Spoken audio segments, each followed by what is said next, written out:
Ian, in our chat we had last week, the first of our behind the scenes with Ian Williams, we referred to the Manchester City versus TNS game. Well, here we are a week later on the board behind you. That must bring back some great memories. Absolutely, Stuart. It was a dream come true, I suppose, really. You know, like I said last time, somebody growing up watching and supporting Man City in those good old days back at Main Road, joined the club in the April, and we drew Man City in the UEFA Cup. I think it was the first time City had been in Europe since the 60s, and a massive occasion for Man City, but an even bigger occasion for Total Network Solutions, and for me, like I said, supporting Man City as a kid growing up with the Sky Blues, and absolutely fantastic. And I wanted to ask you, Ian, as well, how come a young boy from Gresford near Wrexham supported Manchester City? I was a teacher at school. He was friends with the head teacher at Brintay School, who was a big Man City fan. He even painted his school sky blue, as that's how much he loved the club. And we used to have trips on a regular basis to Main Road, and from those early days, I've always supported them through thick and thin. So I'm not one of those supporters who jumped on the bandwagon as soon as all the money came into the club. Of seeing the good times and the bad times, and obviously enjoying the success that the club has. And I suppose, you know, looking at their model, you can take little bits of what Manchester City do as a football club, and hopefully we've taken one or two of those into the way that we run the football club here.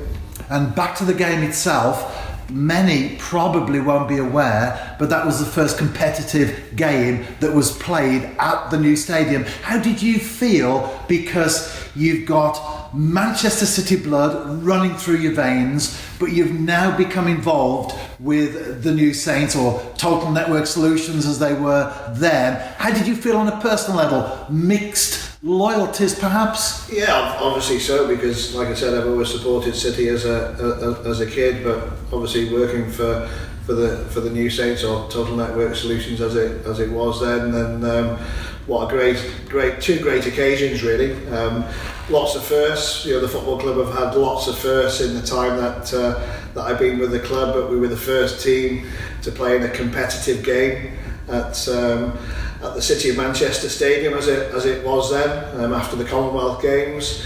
I remember we were invited to watch the test game against Barcelona. We played Barcelona on the Sunday evening prior to our game, just to test that all of the systems within the stadium were working. And I remember having a meeting with Bernard Halford, who was the secretary at Man City at the time, and he was saying, all these new systems won't work, and you know, because he was very much old school in terms of how the club was run. But for the players, for the supporters, the fans of the club to have the opportunity to play in such a stadium, the first time, like I said, City had been back in Europe, what a great occasion. And in reference to the game, or in particular to the year that the game was played, that was also a first for the new Saints, because that's when we launched our scholarship programme. We did, and I think playing that game as we did at the Millennium Stadium in Cardiff, again, that was very much a first. Mike and I spoke after the draw and thought, you know, where can we play our home time? We had a conversation and got on the phone to the Millennium Stadium and said, you know, what's the chance of having the use of your stadium to play our game against Manchester City? Conversations went on, we had meetings, and we were the first and I think only game that's taken place at the Millennium Stadium with the UEFA Cup. We have our name up in lights when you go on the stadium tour that we played Man City there in 2003. 14,000 spectators we had at the game, and again, what a magnificent occasion that was.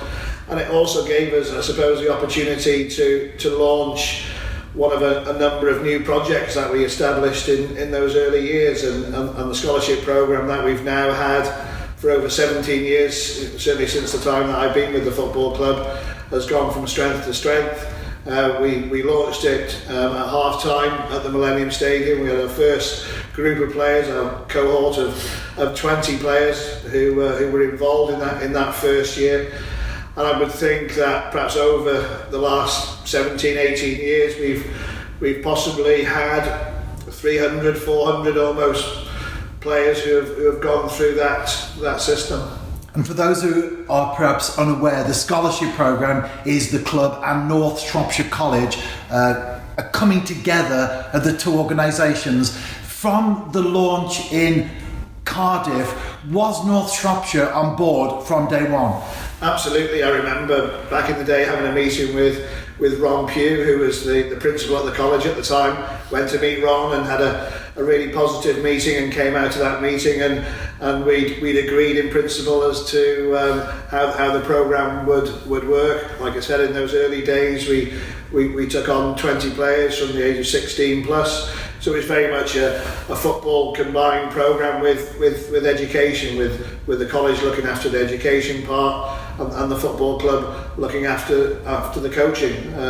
We employed Peter Griffiths and Martin Pope in those early years, and they did a great job of creating that foundation, if you like, in terms of the relationship that we've created with the college. They moved on, and we then introduced Steve Benyon into the programme. Steve Evans was very much involved in that, as well as Scott Rusco. So I think it's played a really important part in I suppose providing an ideal base for those players to make that transition through from our academy. And there's one or two players that have made that journey and gone on to bigger and better things. And right up to the present, while the scholarship is flourishing, they enjoy themselves, they get the education, but they also get to play football as well. From a club perspective, what would be the ultimate aim of the scholarship programme? I think it does a number of things, really. I think it gives, obviously, the opportunity for those players to play in a football environment which is better than perhaps they would do anywhere else locally. I think it also gives them that education which perhaps they wouldn't do, and that's very much the football is the carrot to encourage those players to continue their education, but also to have the football as a byproduct of that, if you like, really. But what it also gives us is those academy players that are coming through our system the ability then to continue with their football through that particular programme. We've talked about the New Saints, as well as being involved with TNS as the Chief Operating Officer. You also are involved with the FAW, and you've just had 2 days down in Cardiff. For those who perhaps are unaware of what goes on behind the scenes, you disappear for 2 days, but you're not on a holiday, and that's a working 2 days. Yeah, first thing Monday morning at 9 o'clock I had a meeting with the FAW Trust. I'm now a trustee and a director of the Trust. We had a finance working group meeting on Monday, so looking at how the finances look within the Trust and what needs to be prioritised, and how additional funding can be brought into that organisation to assist with the development of the game at grassroots level right the way through to elite football.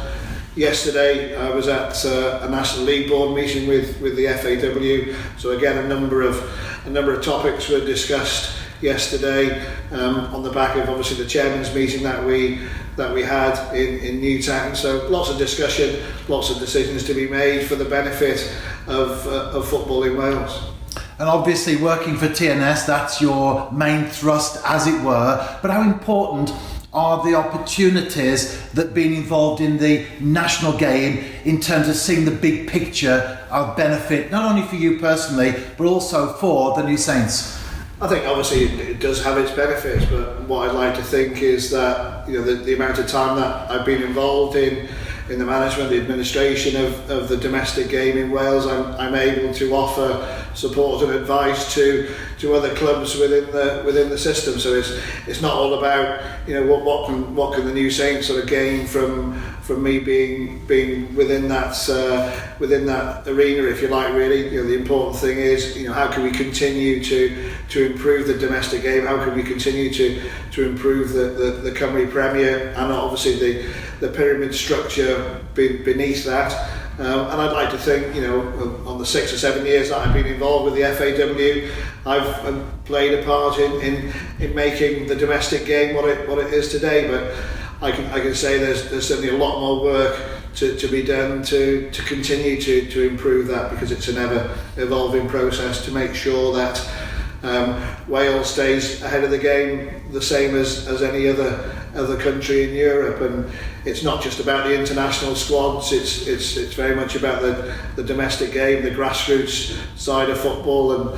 And this year, being part of the FAW Trust, it gives me another opportunity, I suppose, to have a look at how the mechanics of all of that is working, and what contribution I can bring to the table to continually improve the game in Wales at all levels.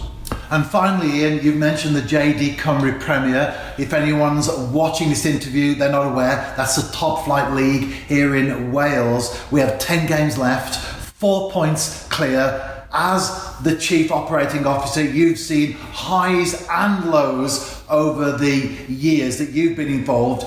Going into the final furlong, as it were, do you feel that TNS is in a good position? I think we're now at the business end of the season, aren't we, really, with 10 games to go. And, you know, the old football cliche is, you know, we'll take the next game and see where we go from there, really. But I think, you know, where we're at today to where we were 17 years ago, we're in a very, very good place, very positive place. It's a great environment to be in, whether you're a player, a member of staff, or a supporter. I think, you know, what we've got here is very special.